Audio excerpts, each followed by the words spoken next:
School college লাইফটা পার করার পরের থেকে এই যে প্রতিনিয়ত চোখের পানি পড়েই যাচ্ছে শুধুমাত্র এই পেঁয়াজ কাটতে আসলেই। হ্যালো এভরিওয়ান, আসসালামু আলাইকুম। কেমন আছেন সবাই? আমরা কিন্তু আলহামদুলিল্লাহ ভালোই আছি। এই যে দেখেন এতগুলা পেঁয়াজ কাটতেছি, আর এই পেঁয়াজ কাটতে আসলে মনে হয় যে পৃথিবীর সমস্ত দুঃখ আমার ভিতরে চলে আসে, কারণ এত পরিমাণে চোখ জ্বালা পোড়া করে কিচ্ছু চোখে দেখতে পারি না। তো কতগুলা ডিম সেদ্ধ দিয়েছিলাম, এখন এই ডিমগুলোকে আমি নামিয়ে নিব। কাইফের জন্মদিন উপলক্ষে আমরা কি করলাম সবকিছুই থাকবে আমার এই ভিডিওতে। কাইফের বাবার 2-3 জন কলিগদের দাওয়াত দেওয়া হয়েছে, যার কারণে আমাদের এই হালকা পাতলা আয়োজন। আর কাইফ এখন অনেক বিরক্ত করতেছিল, মানে ও কেক কাটবে। ইচ্ছে তো করে আপন মানুষ আর কাছের কিছু মানুষদের নিয়ে সময় কাটানোর, আনন্দ করা, কিন্তু সেই সময় আর সুযোগ কিন্তু আমাদের হয়ে ওঠে না, কারণ এমন টাইমে কাইফের জন্মদিনটা হয়, কোনোভাবেই সেটা পসিবল হয় না সবাইকে নিয়ে আনন্দ করা। আর অনেকেই তো জানেন যে আমরা ফ্যামিলি থেকে অনেকটা দূরে থাকি,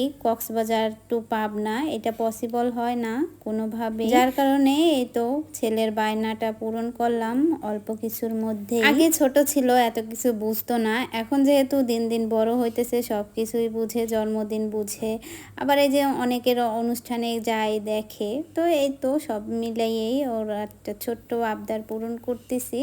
একটা ছোটোখাটো কেক এনেই এই অনুষ্ঠানটা করতেছি। আর বাসা থেকে সবাই বলছে যে একটা কেক না, ওর ইচ্ছাটা পূরণ করো। তারপরে এই তো ছোটোখাটো ওর ইচ্ছাটা পূরণ করে দিতেছি, একটা কেক না। তো সেটা তো আপনারা ভিডিওর খুব শুরুতে দেখলেনি ও কতটা আনন্দে ছিল আর খুব খুশি ছিল কিন্তু। তো এই তো ডিম ছেলার পরে আমি কিন্তু এখন বেগুনটাকে খুব ভালো করে মাখিয়ে চুলায় দিয়ে দিব। আর বেগুন ভাজাটা আস্তে জাল দিলে খুব ভালো ভিতরে সিদ্ধও হয়, আর তেলটাও কিন্তু খুব কম লাগে বেগুন ভাজায়।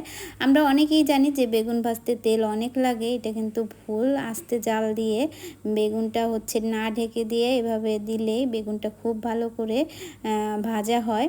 তো বেগুনটা চুলায় দিয়ে আমি এখানে চালটাকে ভিজিয়ে রাখতেছি। আর পোলাও চাল রান্না করার 1 ঘন্টা বা আধা ঘন্টা আগে ভিজিয়ে রাখলে ভাতটা কিন্তু খুব ভালো ঝরঝরে হয় আর খুব ভালো ফুটে। তো এই তো আমি চাল আমার পরিমাণ মতো নিয়ে এখন আমি এটাকে ভিজিয়ে দিব। কে কোথা থেকে আমার এই ভিডিওটা দেখছেন কমেন্ট বক্সে অবশ্যই কমেন্ট করে দিয়েন। ভিডিওটা যদি ভালো লেগে থাকে অবশ্যই লাইক কমেন্ট করে দিয়েন। তো এই তো চালটা আমি ভিজিয়ে দিলাম। এরপর দেখি কাইফের বাবা কতগুলা চিংড়ি মাছ নিয়ে আসছে। তো চিংড়ি মাছগুলা বেশি বড় পায় নাই, মাঝারিগুলাই পেয়েছে, তো ওইগুলাই নিয়ে আসছে। তো এক এক সময় এক এক সাইজের চিংড়ি পাওয়া যায়। তো এখন আমি বেগুনগুলা তুলে ফেলতেছি। আর এভাবে বেগুন ভাজা কিন্তু পোলাওর সাথে খেতে খুব ভালো লাগে। তো বেগুনগুলা আমি উঠিয়ে নিয়ে আমি চিংড়িগুলাকে ভিজিয়ে দিব, কারণ আগেই দিতাম আমার খেয়াল ছিল না। তো এই তো আমি চিংড়িগুলাকে বেসিনের মধ্যে পানিতে ভিজিয়ে এখন আমি এটা দিয়ে কেটে নিব। আর এভাবে কিন্তু চিংড়ি মাছ খুব তাড়াতাড়ি আর খুব সহজেই কিন্তু কাটা যায়, মানে আমার অভ্যাস হয়ে গেছে। অনেকে বটি দিয়েও কাটে, বটি দিয়েও কাটা কিন্তু সুবিধা আছে যার যেটা আর কি ভালো লাগে। তো এই তো রান্না বাড়া শেষ করে কিন্তু সন্ধ্যা হয়ে গেছে, আর এরই মধ্যে কাইব বাবুর কেকটাও চলে আসছে।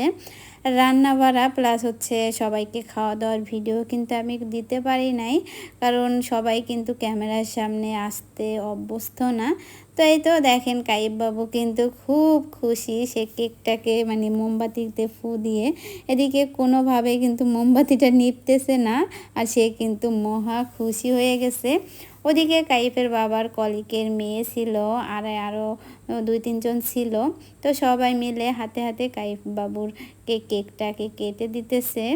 আর দেখেন কাইফ বাবু প্লাস যারা আছে সবাই কিন্তু খুবই খুশি। কাইফের বাবাকে বলছিলাম যে আরও 2-3টা টুপি নিয়ে আইসো, কাইফের বাবা কিন্তু একটুও মনে ছিল না, শুধু কাইফের জন্যই টুপি নিয়ে আসছে আগে। পরে আমি বলছিলাম যে আরও বাচ্চারা যেহেতু আসবে তুমি আর 2-3টা টুপি নিয়ে আসতা, বলে আমার একটুও খেয়াল ছিল না। তো যাই হোক, ভিডিওটা কেমন লেগেছে অবশ্যই কমেন্ট করে দিয়েন। কাইফ বাবুর জন্য সবাই দোয়া করে দিয়েন। তো এই তো এখন সবাই মিলে কেক খাবে, আর আমিও কিন্তু কাইফ বাবুকে একটু কেক খাইয়ে দিলাম। আর ভাবি আসছিল, ওই ভাবিও কেক কাইফ বাবুকে খাইয়ে দিল। তো আজকের ভিডিওটা এই পর্যন্তই, দেখা হবে পরবর্তী ভিডিওতে। থ্যাংকস ফর ওয়াচিং, আল্লাহ হাফেজ।